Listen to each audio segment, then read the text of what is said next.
What's going on, guys? This is Rob, and we are here with Gerry Duggan's X-Men Volume 1, and I know we're kind of late to this. Honestly, after Jonathan Hickman's whole his whole just House and Powers of X, just his gigantic X-Men run, I needed a break from the X-Men comics because it was just so much to cover. As much as I love the X-Men, I needed a break, but we are back to it now, and so what this does here, this is one of the coolest things. What this does is it kind of gives us the stories of this new X-Men team. Now, there's a couple things that we need to run over. Number one, as you will notice, this is part one. And the reason why this is part one is because this story is told in Gerry Duggan fashion. It is 6 issues, but a lot happens, especially in the second half when we start dealing with Nightmare. And so what we have to do is kind of split the difference on this. So we'll do part 1 today, and then probably part 2 tomorrow, right? And then just kind of slap them together. The other thing about this is that this takes place before the events of Inferno, but after the events of the X-Men Gala, the Hellfire Gala. Because if you guys recall from the Hellfire Gala story that we did, it was basically the election of the new X-Men team, which is the team that we get here. So what we end up doing here is actually picking up what is basically with Seneca Gardens. Now, Seneca Gardens is kind of the place where the X-Men have established what's called the Treehouse. Now, we did see that during the events of like Devil's Reign and all that kind of stuff, with Kingpin like trying to seize control of New York and all that kind of stuff. This is where that starts. And for those of you guys who are just coming into the X-Men and aren't really familiar with Jonathan Hickman's entire run, while we're not going to run over everything that happened, one of the big things that came out of it is that with the creation of Krakoa, or the X-Men's own private island, essentially their own nation, that what they had done is they had created these seeds that basically allowed them to create portals in different places. And what they've done here with the Treehouse is basically set up a base of operations in the city of New York. Now, this is one part the X-Men just kind of expanding out and having more of an involvement in what goes on in the world, since historically speaking, the X-Men have always usually remained isolated, whether it's because they were up in Westchester or they were out on Utopia, which is the island off the coast of San Francisco. They've always kind of been removed from society. While Krakoa essentially served the same purpose, the establishment of Krakoa was to give the mutant population its own sovereign nation. I guess a kind of Genosha Part 2, minus all the death and suffering. And then the other part is them kind of stepping back out into the world again. Now, one of the things that goes on here, and it's kind of an undercurrent plot that's not overly important to what we're going to be talking about in this particular video here, is basically the death of a person that seemingly involves the mutant population. It's really Ben Urich who's investigating it, and of course, for those of you guys who are new, Ben Urich is a very significant member of the Marvel landscape. He doesn't have any powers, but he's a reporter. In all honesty, I always thought Ben Urich's greatest moment really came during Civil War, when he was operating as a reporter on Frontline and just kind of like documenting everything that was going on with Civil War, really kind of away from the superheroes and more of how like the general society had been impacted by it. So it was kind of an outside looking in perspective. It was really, really cool, right? Again, it's not overly important here, but it's literally one of those moments where because Ben Urich is so respected among basically the entirety of the superhero community, he tells Cyclops, hey man, just because of the history that we have in terms of the X-Men and really me, just the rest of the superhero community, it's important that I let you know, like, I'm investigating the mutants for a murder that happened, but just kind of be aware of that, right? And of course, Cyclops isn't really to divulge a ton of information, but it's just one of those undercurrents, right? It's Gerry Duggan sort of laying the groundwork for a plot that will become important later on down the line. Now, the bigger takeaway from this, while we do get a little bit of exploration about the Treehouse, which is quite literally a treehouse, right? Like, the X-Men team lives there. They're more of kind of a field team that operates away from Krakoa.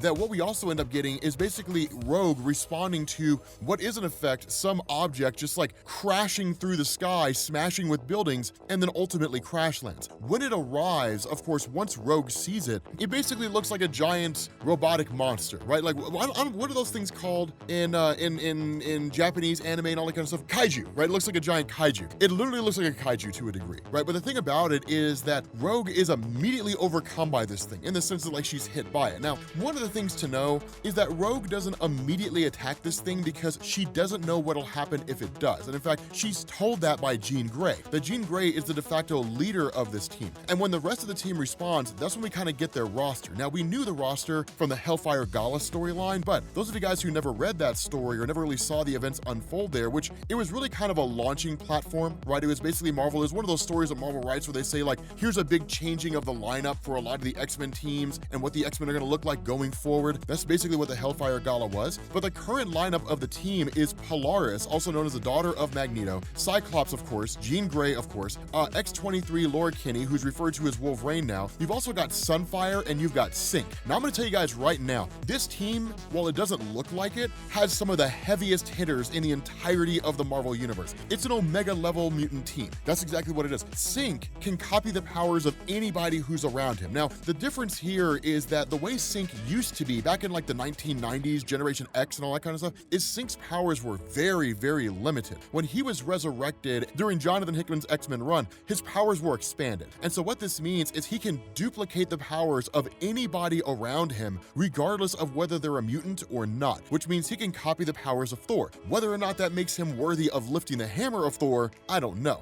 He can copy the powers of the Incredible Hulk, presumably to what limit, we don't know, but he can copy the powers of anybody. The difference here is that he can only do it for a limited amount of time. It's the caveat that Marvel slapped on Sync in order to prevent him from becoming a character where he can copy the powers of anybody that's around him and then just keep those powers forever. Because at that point, he would basically become a godly character. He would be like Protege from the old Guardians of the Galaxy comics back in the 1990s, right? Like, or 1980s, whenever it was. He'd become a character like that, where he could duplicate the powers of anybody with no upper limit. But that's the kicker. We don't know how far reaching his powers go, but we'll actually find out in this story, which is gonna be one of the coolest things. We're gonna find out just how strong he can get. And I'm gonna tell you right now, this guy is broken, right? Like, Sync is so broken. Of course, Sunfire is also a very heavy hitter. New readers of Marvel Comics probably don't know about Sunfire. He is comparable to Johnny Storm of the Fantastic Four, his ability to manipulate fire. When it comes to his character, what's really interesting is depending on what era you're reading. Like, if you read the old Chris Claremont stories, he can be as powerful as Johnny Storm, right? Become as hot as the sun.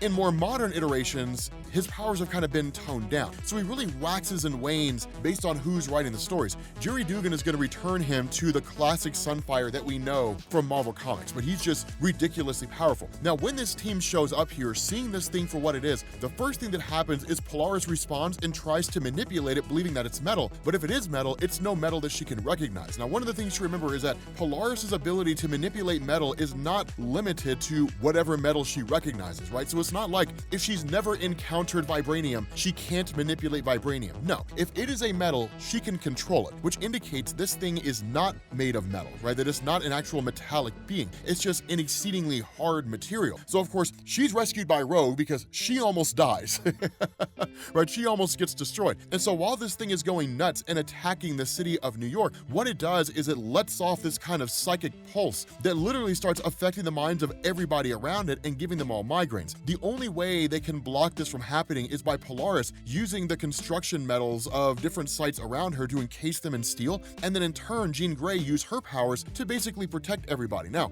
one of the things to know, and it's incredibly easy to overlook here, is that Jerry Dugan is hugely amplifying Jean Grey. He's taking a page out of Chris Claremont. And the reason why is that if you read the old X-Men comics, which I don't know anybody in the modern era who did, people will say they have, but like I don't think very many people have. If you ever went through the old X-Men comics by Stan Lee and Jack Kirby, which I had to do that if for no other reason than to make videos like X-Men Explained and at least know what I'm talking about, plus they're my favorite team of all time, so I just did it of my own interest, right? But if you go in to read the old stories, Jean Grey was helpless, right? She was really a useless member of the team. Chris Claremont changed that by launching the Phoenix and the Dark Phoenix sagas and then intended to kill her off. Now, she did become a part of like X-Men Gold, X-Men Blue, you had X-Factor where she was a member of that team and so on and so forth. What's been happening in more recent years under Jonathan Hickman and even a little bit before him when he went into like the original X-Men Red Run and different things like that is you got this sort of rise of Jean Grey yet again. And you really see it here where she's being elevated to more of a high-level leadership position than anything else. This was especially prominent when she was on the Quiet Council for a time, right? So it was a really cool thing to have in terms of her character being elevated from just like a legacy member of the X-Men who's around and does stuff when she's not being killed, right? It's cool to see her being moved into this position. Now, Jean can only hold this for so long,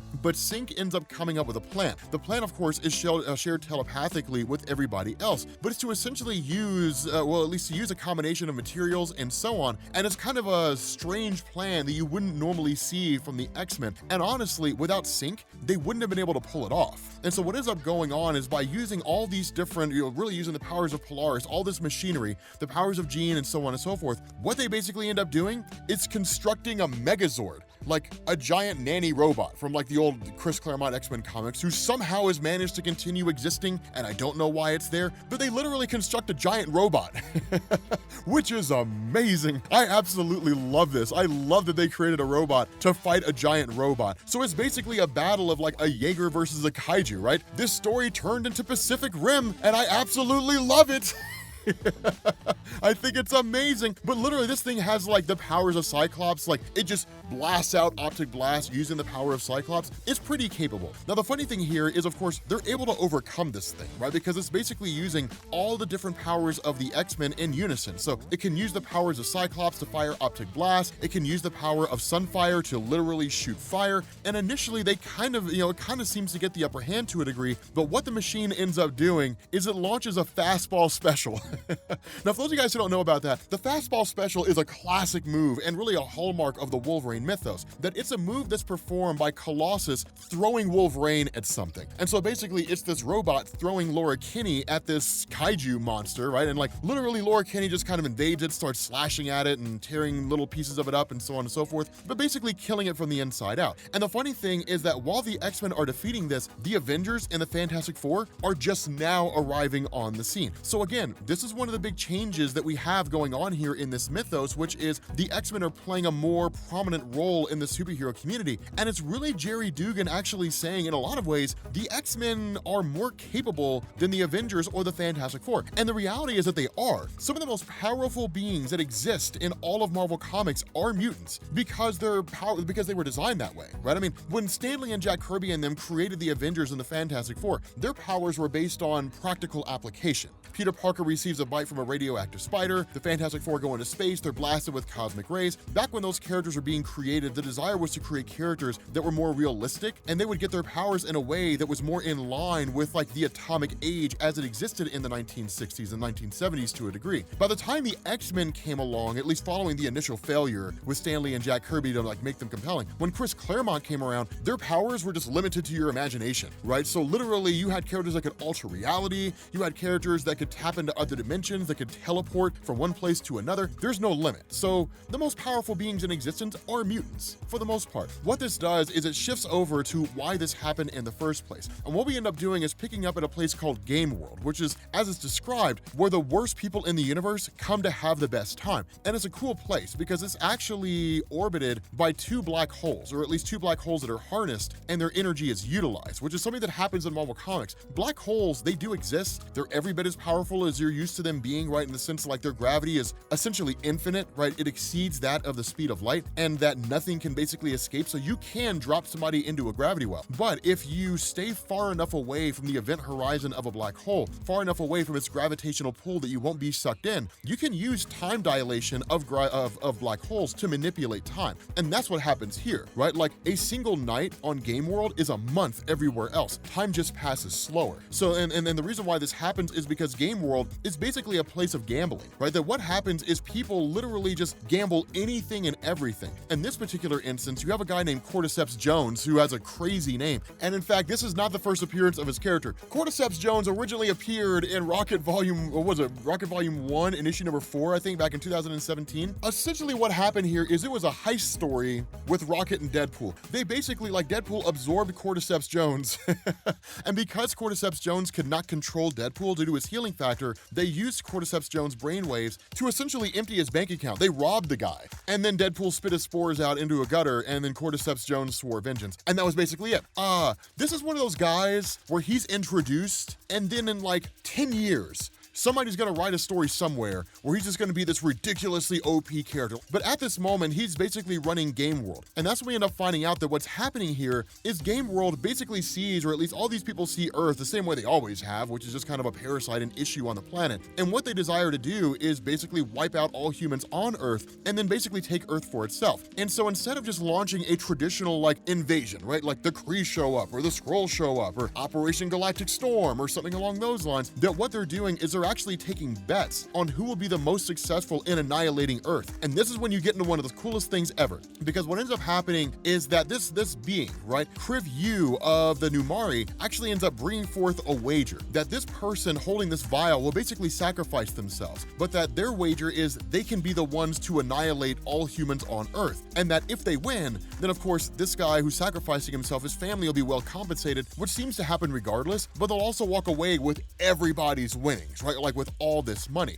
And so what this guy does is basically teleport or transport to Earth, and when he crash lands and he arrives, he uncorks the container, he drinks the liquid inside, and then unleashes the annihilation wave. Now let me tell you guys something, man. Like, if you guys ever read the original Annihilation story, that story was crazy, right? Annihilation took place during the events of Civil War, and we covered it, right? Civil War was was like on Earth, right? Like the superheroes are fighting over registration. Annihilation was Annihilus leading an army of essentially bugs across the universe and conquering virtually everything. Galactus was captured, the Silver Surfer was almost killed, right? Like all these things happened, like the universe almost collapsed. Quite literally, the story opens up with Richard Rider Nova and Peter Quill's Star-Lord just leading a refugee force, fleeing for their lives. That's literally how the story opens, right? Like, it's absolutely crazy. And here's the superheroes on Earth fighting over government legislation, right? It's the most human thing ever, but nonetheless, right? The point that I'm making here is that this annihilation wave arriving on Earth, while it initially starts off small, that's the beauty of the wave. The more it consumes, the bigger it gets. And that's exactly what happens here. Now, one of the things that I also want to specify, the X-Men have no experience with the annihilation wave. It's one of the things that's very easy to forget. We've only seen the annihilation wave twice. The first time was during the original Annihilation story, which the X-Men were not a part of, and the second time was during Jonathan Hickman's Avengers, the New Avengers, oh my god, when Captain America ordered the release of the annihilation wave to be used against the Builders as a last-ditch offense. Otherwise, they would have all died, right? They would have lost to the Builders themselves. That's the only time we've ever seen the annihilation wave in Marvel. The X-Men were never a part of that. The only reason, and it's one of those cool things that's basically explained here, the only reason the X-Men are even aware of the annihilation wave is because when the Avengers Unity Squad was formed, so a combination of the Avengers and the X-Men operating as a singular team, so like Uncanny Avengers, Captain America made the X-Men members of that team watch stories about the annihilation wave so they could learn about extinction level events, because that's what the annihilation wave is, right? Like, none of the other superheroes on Earth know the annihilation wave is here. And so because they don't know that, by the time they do become aware of it, it's game over, right? Like, there's no saving the world. The annihilation wave is one of the most powerful forces that's out there. It's insane, right? So what ends up happening, of course, is the X-Men respawn, and they end up facing off against the annihilation wave as best they can. But the cool thing about this is they also have Sunfire. And Sunfire, of course, controlling fire. This is really Jerry Dugan building off Jonathan Hickman's Fantastic Four. Actually, I'm sorry, that's the third time we saw the annihilation wave, was during Jonathan Hickman's Fantastic Four. I know somebody's already commenting, somebody already put a comment down there that was like, nope, Rob, actually, derp-de-derp. The Fantastic Four is when they appeared as well, when Johnny Storm turned around in the most epic moment ever when he was locked in the negative zone, and he's like, flame on, and took on the entirety of the annihilation wave by himself. God, I hope we get to see that moment in the MCU. But nonetheless, right, like, that's the third time that we saw it. So I know for a fact somebody's gonna leave that comment. Here's what we're gonna do. Find a comment like that. The comment that says, nope, they also appeared in the Fantastic Four. That was the third time they showed up. The comment that says that gets the most likes will get a RobCore ring from me. Ignore the people that are telling you get PS5. This is a scam. It's bots. YouTube doesn't care enough to fix it. But with this, like, I'm telling you now, that comment that gets the most likes, I will give you a RobCore ring. I will find some way for us to contact each other and I'll give you a RobCore ring. So here's the thing, right? With the group showing up here, when it comes to these guys, Sunfire could annihilate the annihilation wave very, very fast, given the nature of his powers and how capable he is, but they don't do it right off the bat. And the reason why is because while they're there, Jean Grey picks up on a beacon of one of the bugs or a being who's there and is like, something's different here, right? Like, there's something here that's different. Now, of course, she's picking up on what's left of the brain signals of the being that initially released the annihilation wave on Earth in the first place. And so what this is really just simply really Sunfire providing some measure of protection, Sync using the powers of various X-Men to ensure the safety of Jean and Polaris when they actually go inside of the Annihilation Horde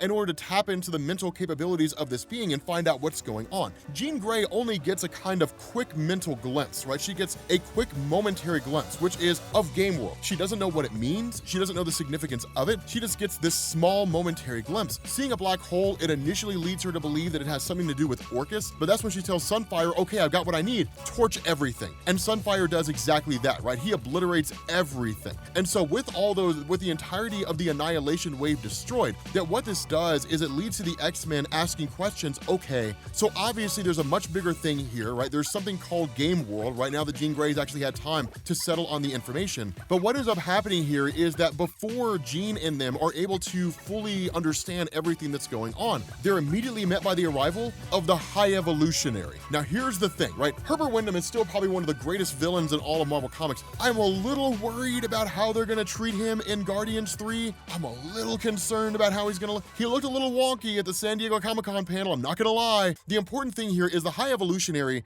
is one of the most powerful beings that exists out there in Marvel Comics, right? Like the Evolutionary War and all that kind of stuff. This guy's capable. He can do a lot. He started out as a normal guy, but then just started fast-tracking his own evolution and made himself as powerful as he is. Now, when he shows up here, it's also a gamble, right? He shows up here on behalf of Game World and is like, okay, so here's what's happening, X-Men. Humanity has basically screwed up its world, right? Environmental catastrophe and different things like that. So here's what I'm offering. I am offering you the ability to spare humanity the coming decades of just starvation as they literally become climate refugees, right? They move from one part of the earth to another, trying to escape the climate crisis they've created for themselves. We can literally just annihilate them right now and call it a day, right? Like we can give them a merciful death, or you can let them just labor into the coming decades and die a slow death. Which one do you prefer here? And the X-Men are like, we're not going to annihilate all of humanity right now, even though it is kind of the smarter thing to do because basically like we're past the point of saving anything, right? Like all we can do is just not die as fast, right? That's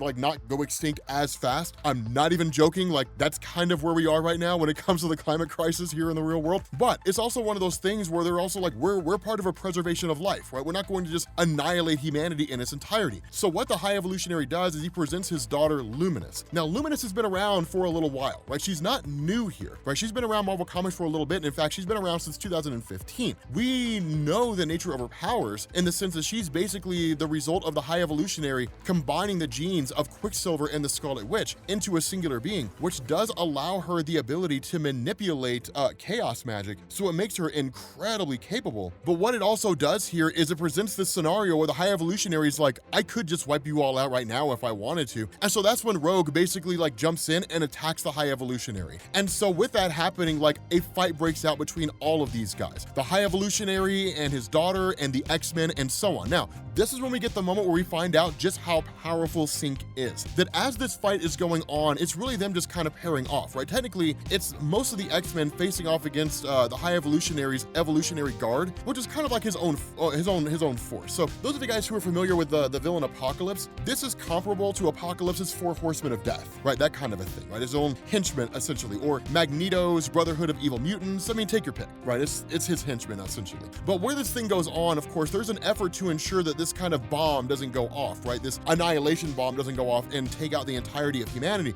But Sunfire and Synch actually sync up their powers, where Synch basically duplicates the powers of Sunfire and then immediately attack the High Evolutionary. And where they are initially able to overcome him because of just his insane healing factor, which I would argue exceeds that of Wolverine and is comparable to Deadpool, that of course he's able to overcome both of them. But then when he seizes Synch, he realizes, okay, like I thought that like Rogue's ability to duplicate the powers of others was capable. No, you are way beyond the character of Rogue, right? You are way beyond her powers. And so of course, Sunfire is taken out. Synch of course rescues Sunfire and then he takes off. And then in realizing what's going on, he immediately attacks Luminous and then he overcomes her. And in doing so, seizes control of her powers. And that's when he tells the High Evolutionary, I've taken the powers of your daughter. And with these powers, I can do, like, I know exactly what she's capable of. I can do whatever I need to do. That's the thing here.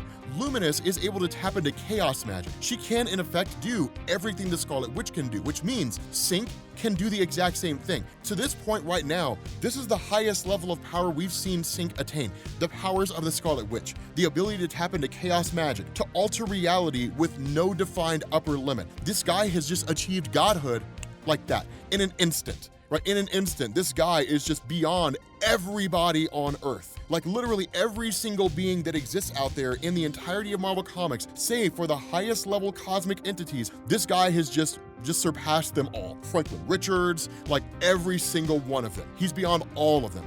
That's literally where this guy is. And the ironic thing about this, and what's so funny about this, is the High Evolutionary is like, well done, right? I'm glad to see that you were able to duplicate the powers of my daughter. It's impressive to see what you're capable of. And where Synch is like, this is not an empty threat. The reality of the High Evolutionary is like, but here's the thing though. Do you really think that I would create someone like my daughter who had the ability to manipulate such vast levels of energy and power without creating some kind of a kill switch? And he shuts off the powers of Synch. Right now, it's not really all of Synch's powers, it's the powers of his daughter. And so Synch is just right back where he was before. It's a really, really cool moment. But this is the thing. This is not Jerry Dugan elevating the powers of Synch and saying, now he's God. This is Jerry Dugan saying, hey, you guys want to see how powerful Synch can be? Here you go, right? That's what he's doing. It's him basically saying, this is a new level of power that he can attain. So now we know he can copy the powers of anybody who can alter reality on a universal scale. So the question now becomes, how much more powerful can he get? And so really the High Evolutionary responds by simply saying, okay, I will leave here, I will take my folks and I will walk away, but only under one circumstance, that Synch gives me a drop of his blood. Now, this is the High Evolutionary saying, you're the most significant person here. I've never met you before, never encountered you before, but you have my interest. This is a dangerous thing. And in fact, Synch even asked that question. Like once High Evolutionary departs and leaves, the question of Synch is like, did I make a mistake, right? And Cyclops and Jean Grey are like, no, like you saved everybody's life here. And that's the most important thing. And Synch's like, so what if like giving the High Evolutionary my blood comes back to haunt us? And Cyclops is like, oh, I keep forgetting, man, this is your first run around with the High Evolutionary. No, it's gonna come back and bite us in the ass. That's the way it always works with the High Evolutionary. He always shows up to gain a particular thing. It could be something as small as your drop of blood, or it could be something much, much bigger. But he'll come back and like he'll probably create something based off of you. So yeah, I mean, it's definitely gonna turn out to be a terrible decision, right? That's just kind of how that goes. But at the end of the day, it's the nature of things. So with that being said, guys, we're gonna bring this video to again, you know, there's a lot that's happened here. This actually switches over to a story that involves Nightmare for a little bit, and then ultimately switches back. So with that being said, we're gonna bring this to an end. Thank you guys for watching, and I will catch you all later. Peace.